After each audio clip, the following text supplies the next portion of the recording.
ಈಗ ಹೆಣ್ಮಕ್ಳು ಯಾವ ಕ್ಷೇತ್ರದಲ್ಲಿ ಇಲ್ಲ, ಎಲ್ಲದರಲ್ಲೂ ಇದ್ದಾರೆ ಅಂತ. ಹೌದು ಮೇಡಮ್, ಕರೆಕ್ಟ್, ಒಪ್ಕೋತೀನಿ. ಗಂಡಸರು ಒಂದು ಕ್ಷೇತ್ರದಲ್ಲಿಲ್ಲ, ಜನನ ಕೊಡೋದಕ್ಕೆ ಗಂಡಸರು ಸಾಧ್ಯ ಆಗಿಲ್ಲ.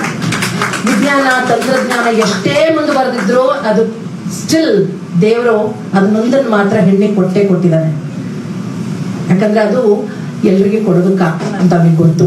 ಅದಕ್ಕೊಂದು ಸಹನೆ ಬೇಕು, ಅದಕ್ಕೊಂದು ಬೇರೆ ತರದ ಶಕ್ತಿ ಬೇಕು. ಅದು ಹೆಣ್ಣಿಗೆ ಮಾತ್ರ ಸಾಧ್ಯ ಅಂತ ದೇವರು ಕೊಟ್ಟಿರುವ ವರ.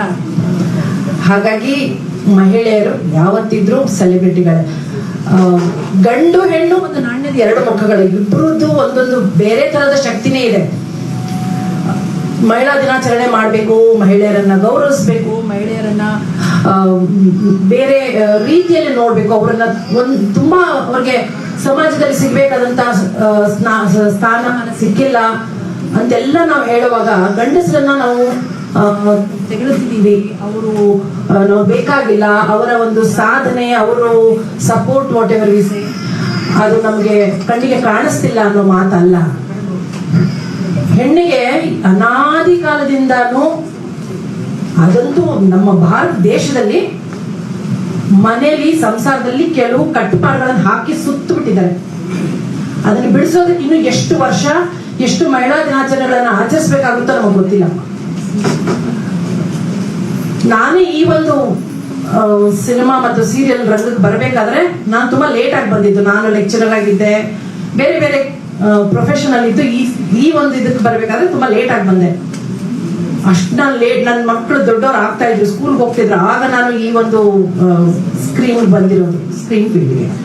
ಆಗಲೂ ಕೂಡ ಮನೆಯಲ್ಲಿ ಹಿರಿಯರಿಂದ ತುಂಬಾ ಬೇಡ ಅನ್ನೋದಿತ್ತು. ಆಗ ನನಗೆ ಸಾಥ್ ಕೊಟ್ಟಿದ್ದೆ ನನ್ನ 2 ಗಂಡು ಮಕ್ಕಳು, ನನ್ನ ಗಂಡ. ಎಲ್ಲೂ ನಾನು ಅದನ್ನ ಅಲ್ಲುಗಳೆಯೋದಿಲ್ಲ. ಆದ್ರೆ ನಾನು ಹೇಳಿದಾಗ ಈ ಸುತ್ತಿರೋ ಕಟ್ಟುಪಾಡುಗಳೇನಿದಾವೆ ಅಂದ್ರೆ, ಅವಳಿಗೆ ಮದುವೆ ಆಗ್ಲೇಬೇಕು, ಅವಳಿಗೆ ಮಗು ಹೆರಲೇಬೇಕು, ಸಂಸಾರ ನೋಡ್ಕೊಳ್ಳೇಬೇಕು, ಅತ್ತೆ ಮಾವನು ನೋಡ್ಕೊಳ್ಳೇಬೇಕು, ಅಥವಾ ಹೆಣ್ಣು ಅಂದ್ರೆ ಹೀಗಿರಬೇಕು ಅಂತ ಏನು ನಾವು ಬ್ರಾಕೆಟ್ಸ್ ಅಲ್ಲಿ ಹಾಕಿ ಕೂರ್ಸಿದೀವೋ ಅದರಿಂದ ಹೊರಗೆ ತೆಗೆದು ತುಂಬಾ ಕಷ್ಟ ಇದೆ, ತುಂಬಾ ವರ್ಷಗಳು ಬೇಕಾಗುತ್ತೆ. ಮ್ಯಾಮ್ ಹೇಳಿದಾಗೆ ನಾವು ಎಂಪವರ್ ಆಗೋದಷ್ಟೇ ಅಲ್ಲ, ನಾವು powerful, because women are powerful. ಅದನ್ನ ನಾವು ಎಲ್ಲೂ ಯಾವ ಪ್ರತಿಯೊಂದು ಮಹಿಳಾ ದಿನಾಚರಣೆಯಲ್ಲಿ ಹೇಳಿ ಪ್ರತಿಪಾದಿಸಬೇಕಾದಂತ ಪರಿಸ್ಥಿತಿ ಇಲ್ಲ. ನಾವು ಗಂಡಸರಿಗೆ ಜನ್ಮ ಕೊಟ್ಟವ್ರು ನಾವೇ ಅಂದ್ಮೇಲೆ ನಾವು ಶಕ್ತಿಯುತ ಮಹಿಳೆಯರೇ, ದೇವಿಗಳೇ. ಅದನ್ನ ನಾನು ಯಾರು ಅದನ್ನ ಮತ್ತೆ ಮತ್ತೆ ಹೇಳೋ ಅವಶ್ಯಕತೆ ಇಲ್ಲ. ಆದ್ರೆ ಯಾವಾಗ ಕೆಲವೊಂದು ಪ್ರಶ್ನೆಗಳು ಗಂಡಸರ ಕಡೆಯಿಂದನೇ ಬರುತ್ತೋ, ಅಥವಾ ಕೆಲವೊಂದು ಪ್ರಶ್ನೆಗಳು ಸಮಾಜದ ಕಡೆಯಿಂದ ಅಥವಾ ಹೆಣ್ಣು ಮಕ್ಕಳ ಕಡೆಯಿಂದನೇ ಬರುತ್ತೋ. ನಮ್ಮಮ್ಮನೇ ನನ್ಗೆ ವಿರುದ್ಧ ನಿಂತಿದ್ರು, ಯಾಕೆ ಮಾಡ್ತೀಯ ಇದನ್ನೆಲ್ಲ ನೀನ್ ಸೀರಿಯಲ್ ಸಿನಿಮಾ ಎಲ್ಲ ಅಂತ. ಅಂದ್ರೆ ಸಮಾಜ ನಮ್ಮನ್ನ ಬೇರೆ ರೀತಿಯಲ್ಲಿ ಟ್ರೈನ್ ಮಾಡ್ಬಿಟ್ಟಿದೆ.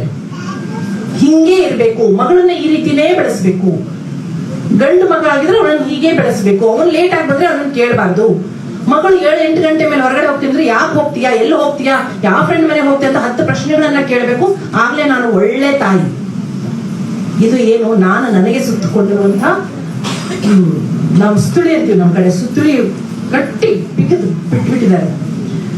ಸೊ ಅದರಿಂದ coming out of those shackles is very very difficult and it's gone to take a long years. ಅದನ್ನ ಪ್ರತಿಯೊಬ್ಬರೂ ಮಾಡ್ಬೇಕು, ಹೆಣ್ಣಲ್ಲ ಗಂಡಲ್ಲ ಎಲ್ಲರೂ ಮಾಡ್ಬೇಕು. ಗಂಡಸರ ಸಪೋರ್ಟ್ ಇಲ್ಲದೆ ನಾವು ಹೆಣ್ಮಕ್ಳು ಏನೂ ಮಾಡಕ್ಕಾಗಲ್ಲ, ನಮ್ಮ ಸಪೋರ್ಟ್ ಇಲ್ಲದೆ ಅವ್ರಿಗೇನು ಮಾಡಕ್ಕಾಗಲ್ಲ.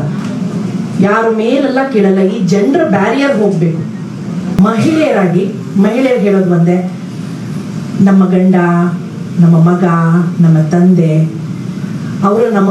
ಅವ್ರ ಜೊತೆ ನಾವು ಹೇಗಿರ್ತೀವಿ, ಹೇಗೆ ವ್ಯವಹರಿಸ್ತೀವಿ ಅನ್ನೋದು ಅವರಿಗೂ ಗೊತ್ತು. ನಾವು ಬಹಳ ಪವರ್ಫುಲ್ ಇದ್ದೀವಿ ಅನ್ನೋದು, ನಮ್ಮ ಮನೆಯ ಗಂಡಸರಿಗೆ ಗೊತ್ತು ನಾವು ಬಹಳ ಪವರ್ಫುಲ್ ಇದ್ದೀವಿ ಅನ್ನೋದು.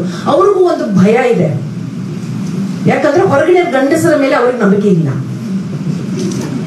ಯಾಕಂದ್ರೆ ಅವರಲ್ಲಿ ಒಬ್ಬ ಕಳ್ಳ, ಅಯ್ಯೋ ನನ್ನ ತರ ಯಾರಾದ್ರೂ ವಿಚಾರ ಮಾಡೋದು, ಅಥವಾ ಆ ಗಂಡಸ ಹೆಂಗ್ ವಿಚಾರ ಮಾಡ್ತಾನೋ, ನಮ್ಮ ಮನೆ ಮಹಿಳೆ ಹೊರಗಡೆ ಹೋದ್ರೆ ಹೇಗಾಗುತ್ತೋ ಅನ್ನೋ ಭಯ ಇದೆ.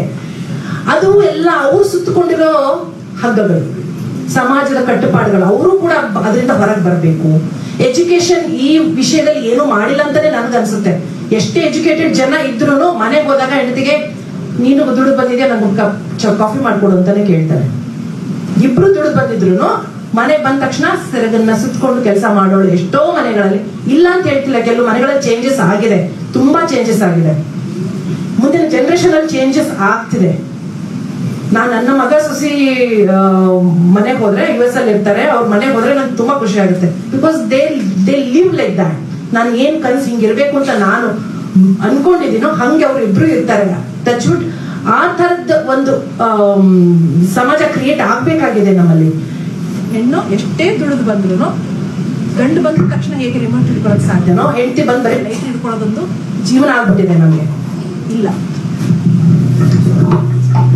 ಸೊ ಆ ತರದ ಒಂದು ಕಟ್ಟುಪಾಡಿಂದ ಹೊರಗೆ ಬಂದು ಒಂದು ನಾಣ್ಯದ ಎರಡು ಮುಖಗಳಾಗಿ ಒಂದು ಗಂಡು ಒಂದು ಹೆಣ್ಣು ಬದುಕಬೇಕು.